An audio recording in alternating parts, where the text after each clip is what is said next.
In this tutorial, we're going to go over reading skills in the first part. So let's begin. What are reading skills? So reading skills are ability that pertain to a person's capacity to read, comprehend, and decode written language and text. So when you've got that skill of reading is simply an ability that is going to show how much you can be able to read, how much you can be able to understand after reading, and how much more you can be able to interpret, because reading is not just getting to know spellings and how to pronounce words. Reading has also to do with understanding and interpretation of text. So that is what we call it as reading, or that yeah, these are reading skills. Now we need to understand that when it comes to academic reading, reading for academic purposes, you need to be able to practice a lot of reading skills. You need to have a lot of reading skills. That is because you are reading a lot of things, and at the end of all, you need to gather a lot of academic knowledge. That is why in academic reading, you need to read, you need to practice how to read, you practice how to read, and you do more practice on how to read. So just don't read as pronunciations. You need to know the detailed meaning of what you are reading. You get to interpret what you are reading, and you also get to understand. You fully comprehend what the text is talking about. So this is what we want to understand. How do we just understand text and be able to interpret? So by the end of this tutorial, we should be able to define reading, describe the reading process, and also discuss the reading strategies, that is scanning, skimming, surveying a text, and also critical reading. We should also be able to explain the past reading activities such as summarizing and note taking, and also to state the traits of a good reader. Now, what is reading?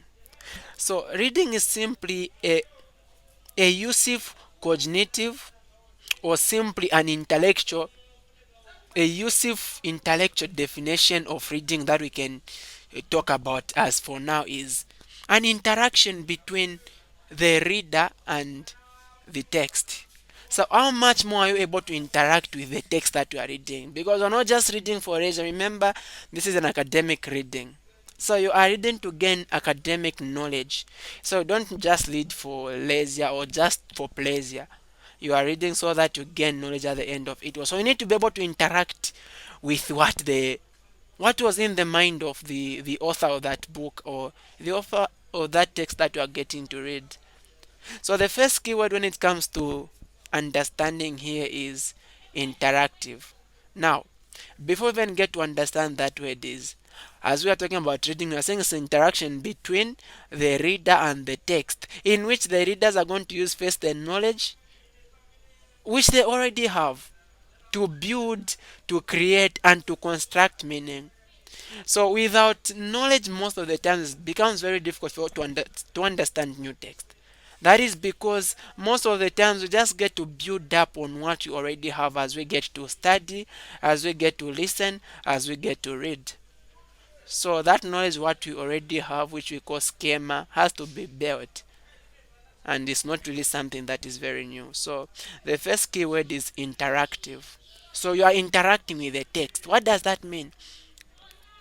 So this keyword interaction, it refers to the interaction that occurs between the reader and the text, whereby the reader constructs meaning based partly on the knowledge drawn from the text and partly from the existing knowledge that the reader has. So that is why we are saying it is very difficult for a person to get to comprehend what the text is talking about. It is very difficult for you to just to get even to believe some. You can think of this. When someone gets to tell you of something that you already know, you'll be agreeing because you have at least ideas of that you are just getting to build on. But if someone gets to tell you something that you totally have no idea about, you might first begin to argue because you are really just getting this thing for the very first time. So when you get to interact with the text, you are building on just the knowledge that you have together the knowledge now that you are getting new. So that is the interaction. And now when we come to another keyword, which is processes. So we are saying reading is the interactive processes between the reader and the text. Now, what do these processes mean? Or what are these processes? Okay. So these processes in reading, a number of processes are at work when people read. In other words, a lot of things are happening as you get to read. A grab in 2009 identifies low level processes. So, what are low level processes? So, these include word recognition and syntactic parsing. So, those are low level processes. We have got low level processes, also high level processes. So, these mean encoding as propositions and high level processes, which include text model formation, what the text is about. So, basically, this sentence is telling about two things: low level processes as you get to read, and also high level processes. Now, what's the difference between low level processes as you get to study or read and high level processes? So, low level processes get to talk about the process of just recognizing words, including just the representation of features, letters, and the use of just the where the text has been represented. So you're just interpreting the way the words have been used, the features that are found in that text that you are reading. Those are low level processes, such that when you join those small features, those words, now you're going to be able to construct meaning. Now, high level processes, these include now text model, or what is the text really about. Low level processes are just telling you of the words which are being used, how the way they are being used, the words which are really being used, the features which are found in that writing. Now, high level processes, what is the text really about? So when you get to experience in high level processes, when you get to experience some new things that you've never heard of, you need to be flexible enough so that as you encounter unfamiliar things, you are going to modify them to what you already know, and then you'll be able to learn. So those are high level processes. So that is about processes when it comes to reading. So what is also important or critical is knowledge as you get to read. Actually, perhaps knowledge would be more accurate. This includes knowledge of the language. So as you get to read, you need to have knowledge of the language, that is writing system, grammar, vocabulary. Imagine you are reading this text where you don't know, you don't understand the kind of vocabulary that they are using. Maybe it's just big words, or the writing system you don't understand, because some forms of writing, one representation may mean one thing in one language and mean another thing in the other language. So if we say hit the roof, if you take it direct, you are going to say it is just to merely hit the roof. But this means become upset. So that is understanding the system of the language. If we say he went bananas or go bananas, it might not make sense taking just direct like that. So understanding the system of the language, go bananas means getting upset. So we all need to know, to have this knowledge of the language for us to be able to understand the text which we are reading, including the grammar. Someone just said tantamount, katankaras, all those things. What does it mean? So we need to have knowledge of the grammar also. So knowledge of the topic, of the text, knowledge of the author, knowledge of the genre. So genre is simply the editorials in the newspaper, a textbook, academic article. So we also need to have knowledge of those, the author, the knowledge of the topic of the text itself, and knowledge of the world. You need to have knowledge about the world, including experiences, values, and beliefs. People use all of these knowledges to build, to create, and to construct meaning. So readers all have different knowledge. So this is very important in academic reading. You have to have knowledge on something. So in much simpler terms, reading is the process of looking at a series of written symbols and getting meaning from them. So just written symbols, what meaning can you get from those? So that is what we call as reading, not just getting to know the pronunciation of words or how to spell words. So on the simplest level, it is the act of recognizing and understanding written or printed symbols. That is receiving and sorting out information. So there is a sorting. So when you receive the information, you need to sort the information. That is to you understand the information and you get to interpret it from the printed word. So we can think about an average day. Take a few minutes to note down how many things as possible that you usually read. So if you talk of the fastest reader or an average reader can read up to 230 words per minute.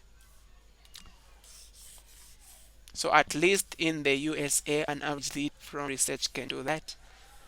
So why do we get to read? The reasons for reading something affects how you read it. So reasons of reading is what is very, very important. If we say, why do you read?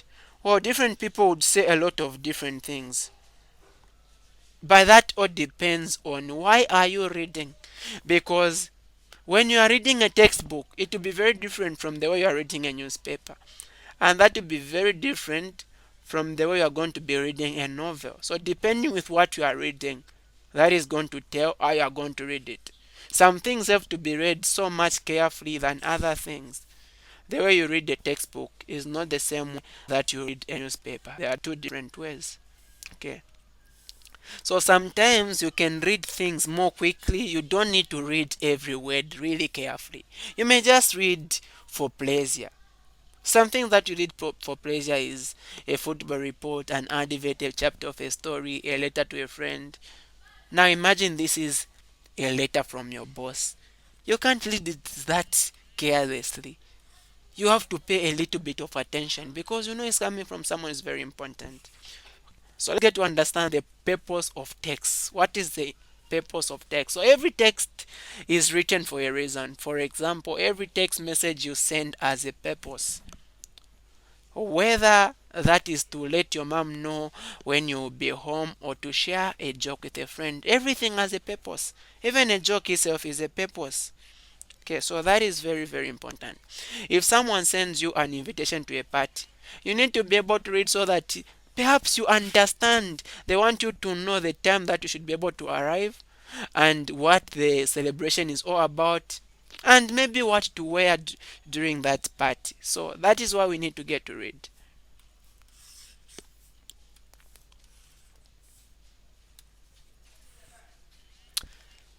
Everyone deals with many kinds of written text. Some texts are printed books, magazines, leaflets, and memos. Other types of text are handwritten, letters, notes, and lists. Some texts are on a screen, that is web pages and emails, texts, Facebook posts, tweets, and blogs. Most people see the same kind of text each day. An example we can talk about is some people don't miss newspapers. Every time there's a new newspaper, they have to get it. Others are always interested in advertisements. Others just in set of instructions on how to do something. Texts full of information like Wikipedia or dictionary, personal text, letters. So these are the different things that we are able to read. Now the many purpose of reading. There are basically four many purposes for reading. This is to instruct, to describe or explain, to persuade, and to inform. So there are some things that we really need to do very carefully for instruction's sake. Imagine the boss has left the company and he didn't say anything. You want to understand what you need to do, the instruction of a company that you're about to run. You need to really read that and you need to do it much carefully. Some forms of reading, we read them for to describe for us an incident or just to give us an explanation of an incident. You can think of maybe what happened. Why is it that this person died? What was the cause of the accident? So you need to read the description or to give you an explanation. So at times we read or we write so that people are going to read are going to be persuaded. For example, when you talk about religious text, they persuade this to believing in what is written. They are going to persuade us to understanding the knowledge of a supreme power that is God. So after reading that, it persuades us, it forces us to believe in this God. So other information is there just to inform us. There will be an incident, there will be a party, there will be something that will be taking place. So we'll get read for us to be able to understand uh, reasons why we get to read. Now, when you are reading, the reading process is divided into mostly three stages. We have got the before reading, the during reading, and the after reading. So, in before reading, you need first to preview, and then you need to plan. You need to set a purpose of how you are going to read. And then during reading, you are going to read with a purpose that you've already set before reading. And then you are going to now start connecting as you are getting to read. After reading, you are going to remember. You are going to pause and reflect on what you've read. And then you are going to reread to make sure that you've fully understood. So this is the reading process. Let's get to understand it a bit in detail. So I've seen reading is a process that includes three phases: before reading, during reading, and after reading. In the before reading phase, the reader establishes in his or her mind. So this is not something you're writing. It's just in your mind. You establish the purpose, why, and the plan of reading. Why do I want to read? How am I going to read? So that is the purpose and the plan. And then the reader begins to read the text, the written text, the during reading phase. The immediately you begin to read, that is now the during reading phase. So while you read, the reader, you are going to start now thinking of the purpose for reading. Why am I reading? For example, if you establish that I need to find out the reasons for, let's say, early pregnancies, or let's say you want to find out the reasons for why there is an increase in a certain disease. So that is your purpose. So as you even get to read, you are reading, and every time you find a piece of information that is talking about reasons for the high rate of this disease, why is it spreading so much, you are going to pay more particular attention. So that is the purpose of your reading. So the reader will think about the purpose for reading and about his prior knowledge. What knowledge do you have about that purpose that you are reading about? So this may occur during short pauses. So as you are reading, you find out an idea. You are going to pause a bit and you think about a bit, and you are going to connect with the knowledge that you already have. That is why connecting is part of the during reading process.